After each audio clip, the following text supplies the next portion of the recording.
আজকে খবরটা শোনার পরে অনেকক্ষণ হেসেছি। কারণ হিরো আলমকে মেরেছে এই জন্য। হিরো আলম এমন এমন কিছু কর্মকাণ্ড ঘটিয়েছেন সেটা আসলে বলার অপেক্ষা রাখে না। ওই স্বৈরাচারী হাসিনার সময় সে যেখানে উপনির্বাচন হয় সেখানে হিরো আলম আছে। সে বগুড়াতে নির্বাচন করলো, সে ঢাকা 17 আসনে নির্বাচন করলো, সে একবার ডিক্লেয়ার করে দিল যে যেখানে উপনির্বাচন সেখানে হিরো আলম। মনে হচ্ছে যে বাংলাদেশের সবচেয়ে বড় সেলিব্রিটি হচ্ছে এই হিরো আলম। এক পাতা লেখার ক্ষমতা নাই, একটু মেধা নাই, কিছু নাই, শুধুমাত্র কন্টেন্ট ক্রিয়েটিং হিসেবে এসে একটু বাজিমাত করার পরে কয়টা টাকা পকেটে হয়েছে নিজেকে অনেক কিছু ভাবে। কিন্তু তার কথার মধ্যে সে এমন এমন কথা বলেছে সেটা আসলে বলার অপেক্ষা রাখে না। সে তারেক জিয়া সম্পর্কে অনেক নেগেটিভ কথা বলছে, সে খালেদা জিয়া সম্পর্কে অনেক নেগেটিভ কথা বলেছে যে খালেদা জিয়া 8 পাস, আমিও 8 পাস, সে যদি নির্বাচন করতে পারে তা আমি করতে পারবো না কেন, এরকম অনেক অনেক কথা বলেছে। আর সবচেয়ে বেশি পীড়া দিয়েছে আমার একটি ঘটনা, সেটা হচ্ছে সে ডিবি হারুনের অর্থাৎ ডিবি অফিসে যে হারুনের সাথে ভাত খেয়েছে, অর্থাৎ হোটেলে ভাত খেয়েছে। এছাড়াও অনেক কর্মকাণ্ড ঘটিয়েছেন, এই জন্য আমি অনেক অনেক খুশি। আসসালামু আলাইকুম। হিরো আলমকে মেরেছে এই খবর যখন আমি দেখলাম তখন অনেকক্ষণ ধরে হাসলাম যে ওকে মার খাওয়া দরকার ছিল। সে স্বৈরাচারী সরকার যখন ছিল যেখানে উপনির্বাচন হয় সেখানে হিরো আলম। সে উপজেলা নির্বাচন থেকে শুরু করে এমপি নির্বাচন সব নির্বাচনে দেখা যায় হিরো আলম। এর আগেও অবশ্য ঢাকা 17 আসনে যখন নির্বাচন হয়, অর্থাৎ চিত্রনায়ক ফারুক মারা যাওয়ার পর যখন ওখানে ভ্যাকান্সি খালি হয় সেখানে সে নির্বাচন করে আরাফাত রহমানের বিরুদ্ধে। সেখানে এমন মার এমন গণধুলাই খেয়েছে তারপরেও লজ্জা হয় না। তারপর ডিবি হারুনের হোটেলে যে ভাত খেয়েছে। এছাড়াও মাঝে মাঝে এমন এমন নেগেটিভ কথা বলে সেটা আসলে বলার অপেক্ষা রাখে না। সে একবার বলেছিল খালেদা জিয়া 8 পাস, আমি 8 পাস না, কিন্তু সে যদি নির্বাচন করতে পারে তা আমি পারবো না কেন। এছাড়াও বিএনপি সম্পর্কে অনেক নেগেটিভ কথা বলেছে।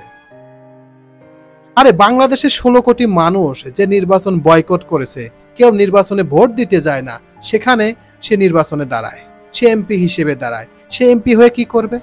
তার কথা কে শুনবে? যেখানে সবাই অবৈধ সেখানে সে কেন নির্বাচন করতে যায়?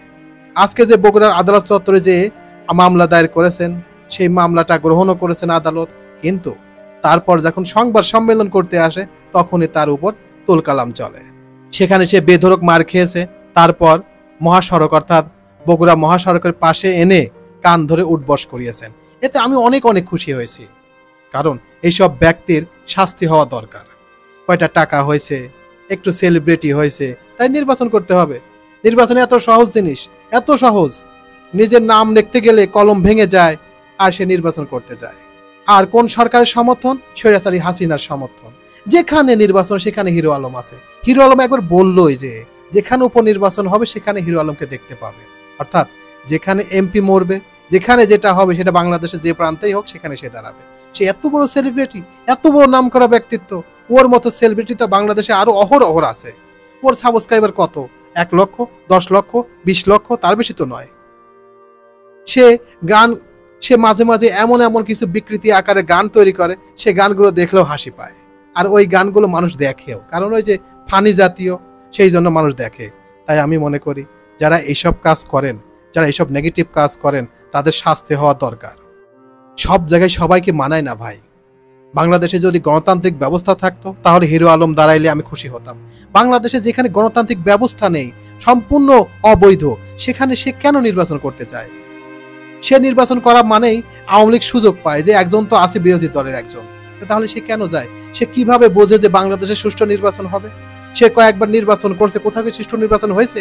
আর 3 মাসের নির্বাচনেও তারা ভোট চুরি করেছে, তাই সেখানে সে কেন নির্বাচন করতে যায়? তাই আমি মনে করি যারা এইসব কাজ করেন, যারা এইসব খারাপ কাজ করেন, তাদের শাস্তি হওয়া দরকার। আমি ব্যক্তিগতভাবে মনে করি যেভাবে মাশরাফি বিন মুর্তজার বাড়ি পুড়িয়ে দেওয়া হয়েছে, সাকিব আল হাসানকে মানুষ খারাপ ভাষায় গালিগালাজ করে, এইভাবে হিরো আলমেরও শাস্তি হওয়া দরকার। হিরো আলমের শুধু মার খেয়েছে, তাছাড়াও তার অর্থনৈতিকভাবে কিছু বিপদে ফেলানো দরকার। তা না হলে এইসব মানুষ আবার কোনো সুযোগ পেলে আরো বড় ধরনের ক্ষতি করতে পারে। সে বারবার শুধু নেগেটিভ কথা বলে, সে এত নেগেটিভ কথা বলে সেটা আসলে বলার অপেক্ষা রাখে না।